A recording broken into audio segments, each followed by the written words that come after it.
தாவேக்கோட தேர்தல் வாக்குறுதி சொன்னது போலவே தமிழக விவசாயிகளுடைய கடனை தள்ளுபடி செய்து விவசாயிகளின் வயிற்றில் பால் வார்த்த தமிழக முதலமைச்சர் விஜய் அப்படின்னு வாழ்த்தணும்னு எனக்கும் ஆசைதான்.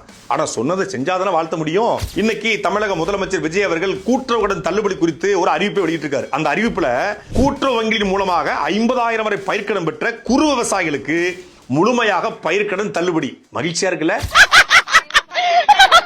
அடுத்த வரியை படிக்கிறேன். 50,000 வரை பயிர்க்கடன் பெற்ற சிறு விவசாயிகளுக்கு 50 விழுக்காடு தள்ளுபடி. 50,000 60,000 பெற்றிருந்தா குறு விவசாயிகளுக்கு 40,000 தள்ளுபடி. 50,000 60,000 பெற்றிருந்தா சிறு விவசாயிகளுக்கு 20,000 தள்ளுபடி. இப்படி சிறு விவசாயி குறு விவசாயின்னு பிடிச்சிருக்காங்க. அது என்ன சிறு குறு? சிறு விவசாயி அப்படின்னா 2.5 ஏக்கர் இருந்து 5 ஏக்கர் வரைக்கும் வச்சிருந்தா அவங்க சிறு விவசாயி. 2.5 ஏக்கருக்கு குறைவா வச்சிருந்தா அவங்க குறு விவசாயி.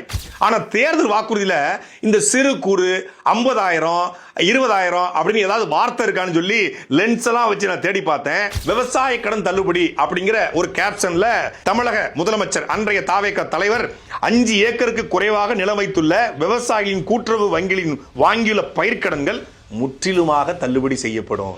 முற்றிலுமாக தள்ளுபடின்னு சொல்லிட்டு இப்ப குறு விவசாயிக்கு 50,000 சிறு விவசாயிக்கு 50 விழுக்காடுன்னு சொல்றீங்களே, இதுதான் நீங்க சொன்னதை செய்வதா?